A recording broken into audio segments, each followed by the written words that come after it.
Brother M. Bay. This is on Brother Kudrow. I'm sending a frequency your way and trusting we can exchange energy about the right to travel, a right to travel case. I'm dealing with the matter with my travel rights being violated and private conveyance being impounded, stolen, and auctioned. I have prepared all of the documents and notices for the corporate entities involved now. I am manifesting my lawsuit. As Prophet Noble Drew Ali expressed to us Moors about doing business in our new name, I took heed to the Prophet teachings. I purchased a conveyance in my national appellation and had all my information connected to my national documents. I created my own allodial plate, allodial ownership card, and other instruments. As I am working the energy from the angels, I watched your video about right to travel.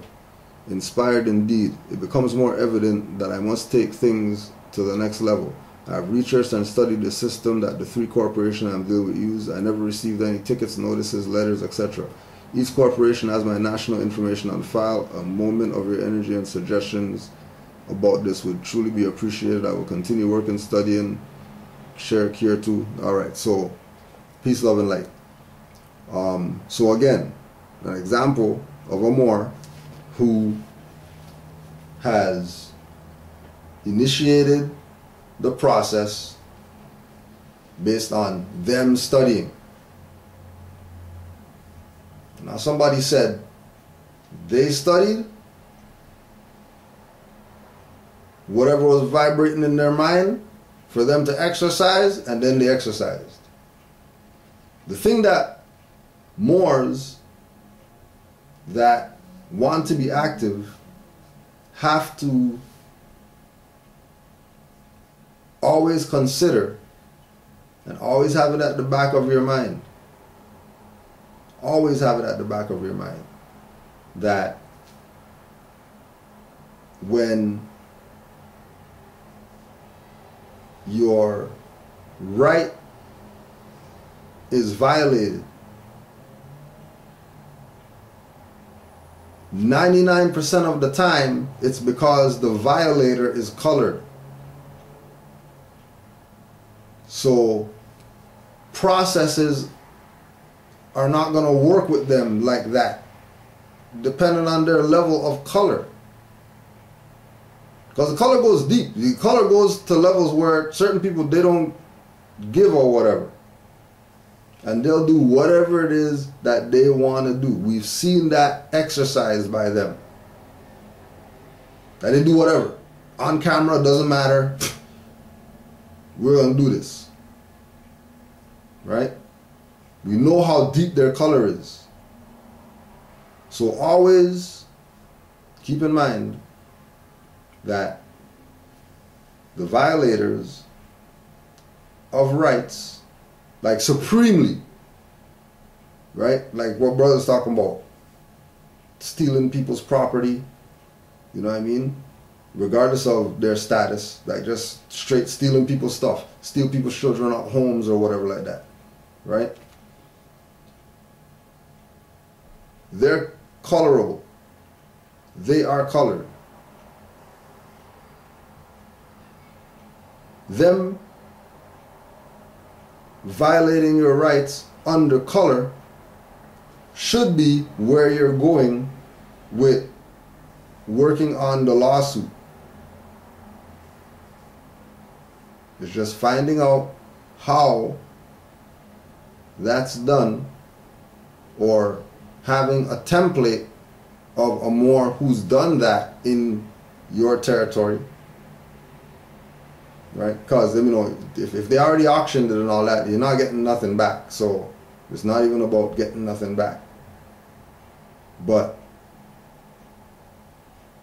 there was violations. Especially if you're talking about no tickets and all that stuff. Right? It's under extreme circumstances where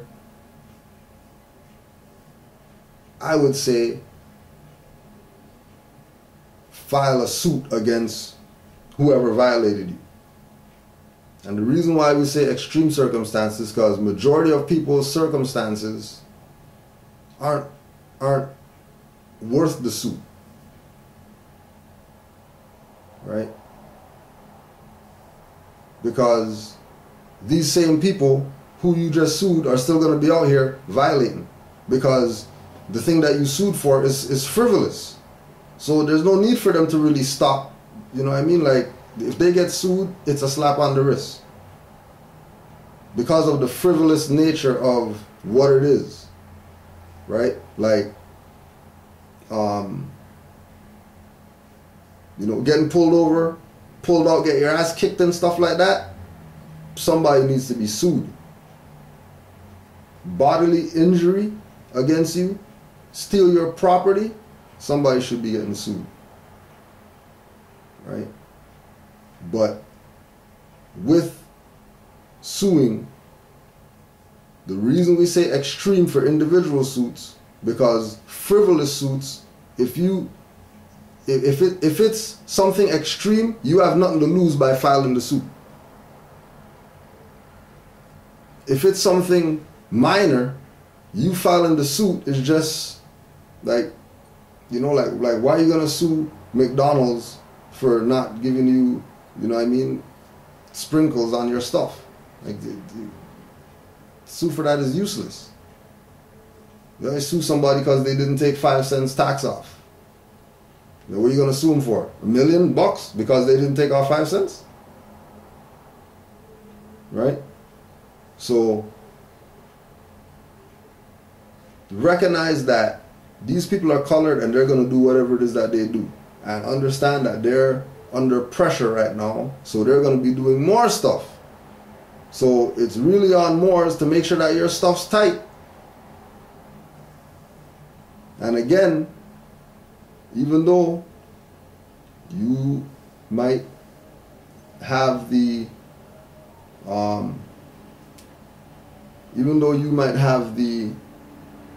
intellectual capacity to know that you're right, with colored people,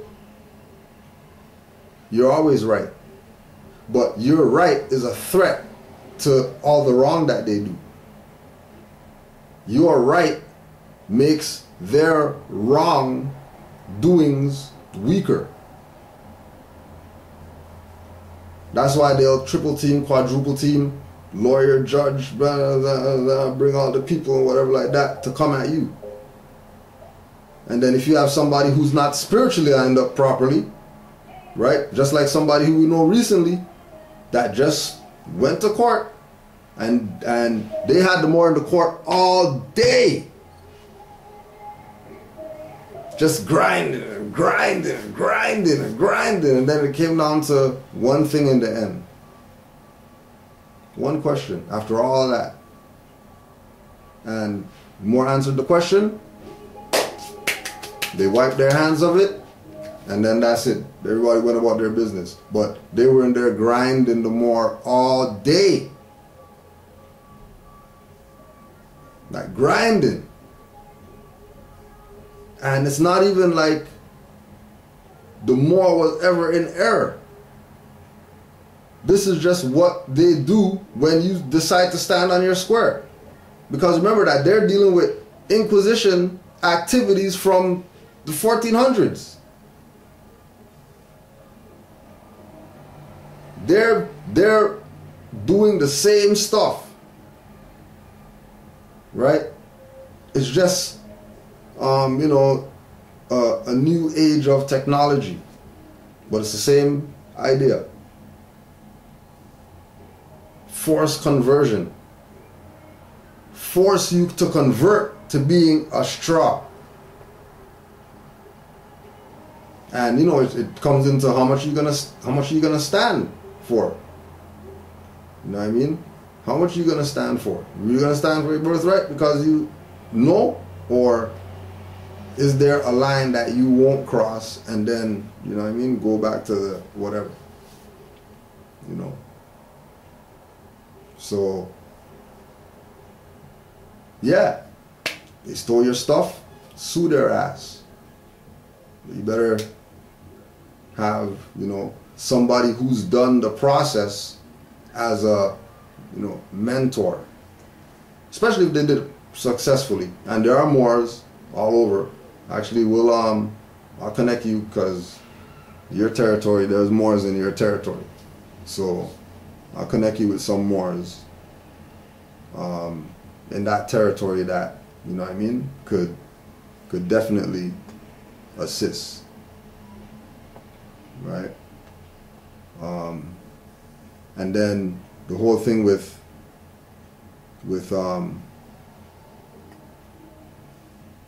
my case and not suing is because they showed me how they would outweigh a suit that's not class action, right? Like when they threw out everything and just left the insurance ticket, like automatically you already know, okay, these guys are just about fiat, which means that the rights stand. It's not an issue of my rights, right? This has nothing to do with rights. They threw out everything having to do with my rights. You know, didn't have a license and ownership and, you know what I mean, flat tire and tint too dark and all those stuff got thrown out. The only thing that they stuck with was the insurance, which they can only attach to the straw. They can't attach that to Free National because it has nothing to do with Free National. Because I wasn't driving, right? That's not, I don't need to go at them because they recognize the right. Nationality card, papers, whatever like that, our own plates or whatever like that, they recognize that, right?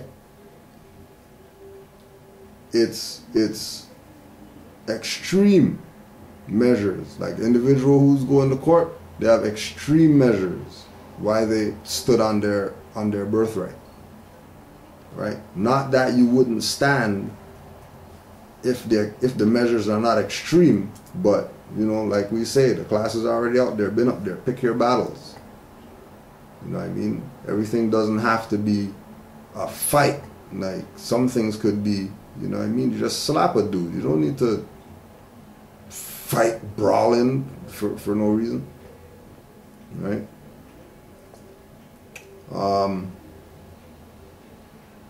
Brother Gordon, first question. I have a question dealing with the Moorish flag and the United States of America banner. In one of the Prophet's pictures, I can clearly see the Moorish flag first, then the United States of America banner second. But lately, I've been seeing Moors with the United States of America banner placed first, and then the Moorish flag placed second. Could these Moors be agents? Yeah, they could be. But they could also be taught by agents. So we're not gonna throw all of them under the bus, but we will put out there that, you know, if you have the Moorish flag first and you have the banner second, then really what you're looking at is the back of the $1 note, the obverse and the reverse. Really, that's what you're looking at. And then if they have it the other way,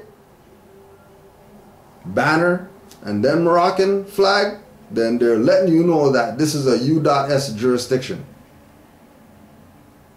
They're letting you know that this is a U.S. jurisdiction because that flag's first. What else is it going to mean, having that flag first? That they're Moorish Americans? Or let's say that they're true Moorish Americans? Probably not. They might not be too true. And really and truly, it's supposed to be the Moroccan flag, the banner in the middle, and then the continental flag on the right. That's really what it's supposed to be. But they got people convinced that, you know, continental flag didn't even exist.